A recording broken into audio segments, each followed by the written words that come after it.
শাতেমে রাসূল, রাসূলকে যে গালি দিবে, শাতেমে রাসূলের হত্যা ছাড়া অন্য কোনো বিচার হতে পারে না। কথা বলেন ঠিক কিনা? শাতেমে রাসূলের হত্যা ছাড়া কোনো বিচার নাই।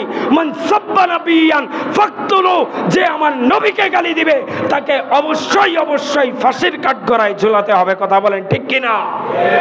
কারণ আল্লাহর পরে রাসূল,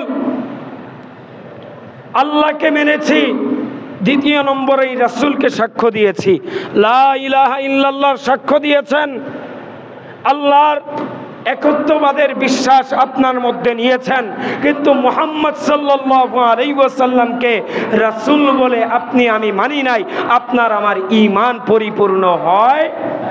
তো যেই রাসূলকে স্বীকার না করার কারণে ঈমান পরিপূর্ণ হয় না, ওই রাসূলের নামে কেউ কটূক্তি করবে, যদি ঈমান বিন্দু মাত্র কোনো মুসলমানের অন্তরে থেকে থাকে, তার শরীরে এক ফোঁটা রক্ত থাকা অবস্থায়ও সে রাসূলের এই অবমাননার বিরুদ্ধে সে প্রতিরোধ গড়ে তুলবে। কথা বলেন ঠিক কিনা?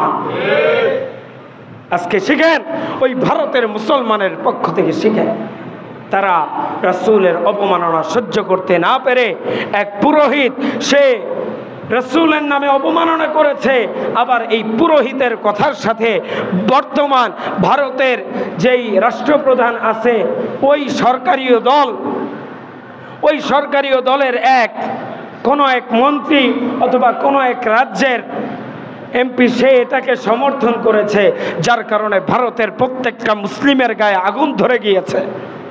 কারণ রাসূলের শাতেমে রাসূল, রাসূলকে যে গালি দিবে, শাতেমে রাসূলের হত্যা ছাড়া অন্য কোনো বিচার হতে পারে না। কথা বলেন ঠিক কিনা?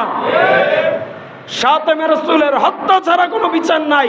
মান সাব্বা নাবিয়ান ফাকতুলু, যে আমার নবীকে গালি দিবে তাকে অবশ্যই অবশ্যই ফাঁসির কাঠগড়ায় ঝুলাতে হবে। কথা বলেন ঠিক কিনা?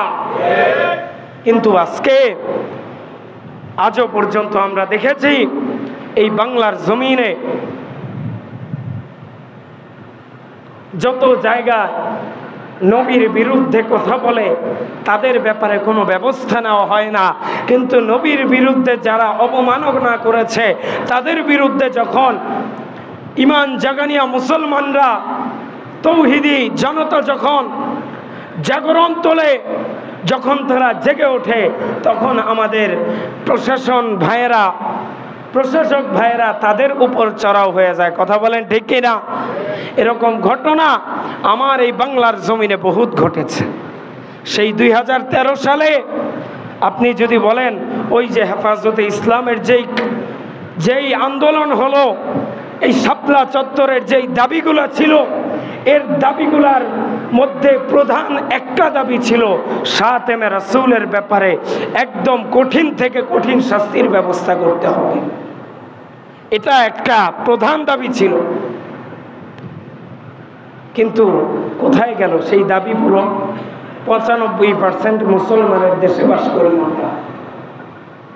মুসলমান সতর্ক হন।